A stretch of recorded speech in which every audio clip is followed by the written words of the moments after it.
हमारी बेटी को न्याय दो, हमारी बेटी के साथ इंसाफ करो, हमारी बेटी के साथ ऐसा क्यों किया गया, आप लोगों ने क्यों किया मेरी बेटी के साथ, मेरी बेटी जी नहीं पा रही है, मेरी बेटी को जीने का अधिकार नहीं है क्या, हमारी बच्ची को इंसाफ मिलना चाहिए। तो मैडम मैं आपसे एक बात कहना चाहती हूँ यहाँ पर कि वो बेटी नहीं थी क्या किसी की, वो भी तो किसी की बेटी है, वो भी तो किसी की पत्नी है, किसी की जो है दुलारी है, किसी की आंखों का तारा है। आप ऐसे कैसे बोल सकते हो? ये तो मिच्योर पर्सन होने के बावजूद भी इन्होंने गलती की, उसके बावजूद आप कह रहे हो कि हमारी बेटी को इंसाफ दो। तो नमस्कार दोस्तों, स्वागत है आपका हमारे चैनल हिंदी स्टोरी बाय सपनों की उड़ान में। तो कैसे हैं आप लोग? आई होप आप लोग बहुत अच्छे होंगे। दोस्तों मैंने एक वीडियो पहले भी डाली है, तो आप लोगों ने कहा कि आप नेहा के साथ में हैं। नहीं नहीं, मैं किस या सचिन के साथ में हैं, मैं किसी के साथ में नहीं हूँ भैया। मैं सच्चाई के साथ में हूँ, क्योंकि मैं एक औरत हूँ। मैं जानती हूँ कि क्या एक औरत फील करती है और क्या एक औरत जो है कर सकती है, वो मुझे पता है। इसलिए मैं आप लोगों के बीच में जो राय रखती हूँ, मैं खुद का एक्सपीरियंस भी मुझे बताता है कि एक औरत क्या चाहती है और क्या सोचती है। उसी बेस पर मैंने जो है बात रखी है अपनी। तो आप लोग सुन लीजिए, मैं किसी की साइड नहीं हूँ, ना मैं नेहा की तरफ हूँ, ना मैं सचिन की तरफ हूँ। हाँ, थोड़ा सा नेहा रोई ना जब वो खुलकर, अब उनके पास कुछ कहने को ही नहीं है तो क्या ही कहेंगी, क्या बोलेंगी मीडिया के सामने आकर। तो हो सकता है कि जो उन्होंने अपना एक कार्ड खेला, क्योंकि भाई उनके पास कुछ कहने को नहीं है, क्या कहेंगी। यार मुझे एक समझ नहीं आ रही बात। लोग कहते हैं शादी उसके पापा की जरूरत थी उसको, शादी बहुत इंपॉर्टेंट है क्या? वो रोई ना तो मुझे भी, और ये पूरी मीडिया जो सोशल मीडिया है सब में मुझे लगता है बहुत हद तक लोगों को हर्ट हुआ जब नेहा रोई। मुझे भी लगा, मुझे भी तकलीफ हुई। लेकिन यहाँ पर मैं आप लोगों के सामने फिर एक बात रखना चाहती हूँ कि मैं भी एक औरत हूँ। मैं बताती हूँ आपको कि शादी इंपॉर्टेंट है जिंदगी में, लेकिन आपके पास सब कुछ था। आपकी प्यारी बेटी, आपका नाम मान सम्मान, भाई माँ बाप सब। तो कोई जरूरी नहीं था कि आप ये कदम उठाती, लेकिन उठाया, किसी ने मना नहीं किया, सब लोग खुश थे। पलके बिछा के इंतजार कर रहे थे आपके लिए, आपके आने वाली जिंदगी के बारे में खुश थे। मैं भी खुश थी कि चलो ठीक है, जो भगवान जी ने किया वो ठीक है, वो अच्छी बात है। आप अपने जीवन में जो पीछे हुआ उसको हटा के आप आगे बढ़े, मैं उसके विरोध में नहीं हूं। लेकिन कहीं मेरा मानना ये भी है कि आप अगर ना भी शादी करती तब भी आपकी जीवन को कोई तकलीफ नहीं होती, आप बहुत अच्छे से अपना जीवन व्यतीत कर सकती थी। लेकिन खैर वो आपकी मर्जी थी, हम लोग भी आपकी मर्जी से सहमत थे। लेकिन अभी जब आपने जो किया ना, तो उसमें थोड़ा सा जो है बोलना पड़ जाता है कि ऐसा आपको बिल्कुल नहीं करना चाहिए था। जैसे आपकी मम्मी बोल रही हैं कि उसको, मेरी बेटी को न्याय चाहिए या मेरी बेटी को इंसाफ दीजिए, तो मनीषा भी किसी की बेटी थी। मैं तो सलाम करती हूँ मनीषा की सास को, उन आंटी जी को मैं बहुत बहुत प्रणाम करती हूँ कि ऐसी सास अगर सबकी हो जाए ना, तो जीवन में कोई तकलीफ कोई कष्ट ना रहे बहुओं का। जिस तरीके से वो खड़ी होकर अपनी एक बहू का साथ दे रही हैं, ऐसा तो मैंने बहुत कम देखा। और आज वो अप्सरा आंटी, आज उन्हीं की वजह से और जो है लोग उनको बिल्कुल एक देवी जैसा पूजने लगे हैं। ऐसा क्योंकि ऐसा होता नहीं है यार।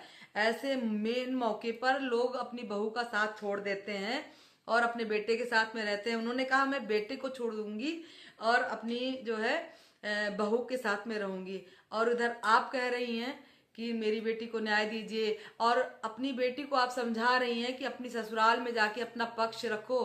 अपनी एनिवर्सरी पर गिफ्ट मांग रही हैं कि आप अपने ससुराल के खिलाफ बोलिए, और खिलाफ नहीं मतलब बात रखिए।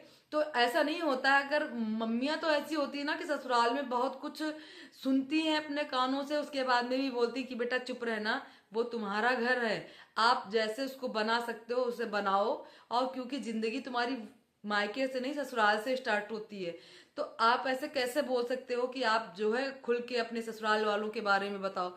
आज आपके पास नाम हो गया है, मान सम्मान हो गया है, तो आप उसका गलत फायदा मत उठाइए प्लीज।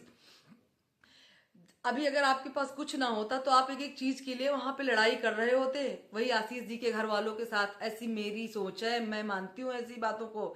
अगर आज आपके पास बहुत सारा नाम फेम सब कुछ है, इसलिए आप कह रहे हो कि अपने ससुराल का पूरा जो है चिट्ठा खोलो। अरे क्या किया है ससुराल वालों ने? किया होगा कुछ ज्यादा पर थोड़ा बहुत बोल देते हैं लोग, ऐसा नहीं है, सबके साथ बोल देते हैं। आपके साथ में भी ऐसा हुआ होगा, हम लोगों के साथ में भी ऐसा होता है कि ससुराल में बहुत सारी चीजें चीजें फेस करनी पड़ती है, बहुत कुछ अच्छा मिलता है तो बहुत कुछ बुरा भी मिलता है। लेकिन आप ऐसे कैसे बोल सकते हैं कि जाके देवरानी से जवाब सवाल करो। और नेहा भी आके, अभी मेरी समझ में नहीं आता, 2 दिन पहले उन्होंने ढोल नगाड़े के साथ में अपनी भतीजी का स्वागत किया, और वो उसमें ये भी कहा कि मैंने रिंग उतार दी है, मैं थोड़े दिन के बाद, वो भारी थी, मैं अभी मैं मेरी रिंग फिंगर खाली नहीं है, मैं अभी जो है दूसरी रिंग डाल के रखी हूँ। फेस से कुछ उतना नहीं लगा। हाँ, मुझे ये जरूर लगा कि आपकी शादी टूटने का जरूर दुख था आपको, आपने गलत काम किया, उसका पछतावा आपको नहीं था।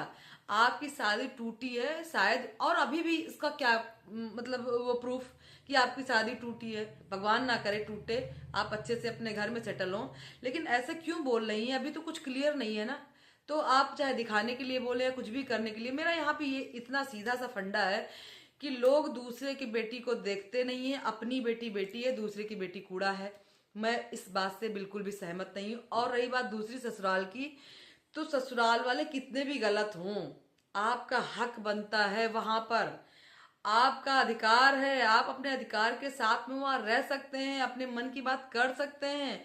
ठीक है ना, थोड़ा सा प्रेशर होता है तो अच्छी बात है ना, हम औरतें कंट्रोल में भी रहती हैं, ऐसा मेरा मानना है। अगर ससुराल से हट के लड़कियां अलग रहती है ना, तो वो बिल्कुल ही फ्रीडम में रहती हैं। आपके जैसी सब नहीं होती, मैं सबके बारे में नहीं बोलती, लेकिन बहुत हद तक जो है इस तरीके की चीजें बिगड़ जाती हैं कि जो है अपने मन का इंसान करने लगता है, सास ससुर के बीच में थोड़ा सा आदमी शांत रहता है, प्रेशर होता है ना भाई। तो ऐसा मेरा मानना है। लेकिन अगर आपने ऐसा किया कि आपकी माँ भी आपके साथ में है, और आप इतना सब होने के बावजूद में भी अब वो बोल रही हैं कि उनसे सवाल जवाब करो, तो भाई करिए, जनता आपको जवाब देगी, आपके ससुराल वाले आपको जवाब देंगे। और यहाँ पर मेरा इतना ही कहना है दोस्तों, मैं किसी की तरफ नहीं हूँ, मैं किसी की तरफ नहीं हूँ, ना सचिन की तरफ ना नेहा की तरफ, मैं मनीषा की साइड हूँ। मैं मनीषा की साइड हूँ क्योंकि उसमें उस बेचारी की कोई गलती नहीं थी, उसको दबाया गया। और एक मजबूर औरत उसको बोल सकते हैं कि सब कुछ जानने के बावजूद भी वो उंगली बहुत मुश्किल से उठा पाई जब पानी सिर से ऊपर चला गया। तो मैं अप्सरा आंटी और मनीषा के साथ में हूँ। और भावनात्मक रूप से मैं जब नेहा रोई तो उसकी तरफ भी पिघल गई थी थोड़ा सा, कि यार जाओ अपनी जिंदगी जियो जाके, जो हुआ सो हुआ। तो मैं आप लोगों से यही कहती हूँ कि नेहा को भी माफ कर दीजिए, उसको भी अपनी उसकी जिंदगी में जाने दीजिए। और यहाँ पर सचिन को शायद करे ना करे माफ, मैं नहीं कहती। और नेहा, और ये बस इतनी कामना करती हूँ कि सचिन और मनीषा अच्छे से रहें। जो सचिन ने किया, बहुत गंदा गेम खेला, उसके पास तो कोई नहीं था, लेकिन तुम्हारे पास तो एक पत्नी थी प्यारी सी, आपने इतना क्यों गलत काम किया। दोस्तों, अगर मेरी बात सही लगी हो तो प्लीज अपनी राय जरूर दीजिएगा, और अगर नहीं भी सही लगी है तब भी मुझे मार्गदर्शन दीजिएगा, जिससे मैं और अच्छी अच्छी वीडियो बना सकूं और अपने मन की बात आप लोगों से शेयर कर सकूं। सो दोस्तों, मिलते हैं नेक्स्ट वीडियो में, तब तक के लिए आप सभी को नमस्कार। और चैनल पर नए हैं तो प्लीज दोस्तों हमारे चैनल को सब्सक्राइब जरूर कर लीजिएगा। और हमारा साथ देने के लिए आप सभी का दिल से धन्यवाद। और अपनी राय और अपना सुझाव इस बहन को जरूर दीजिएगा। नमस्कार।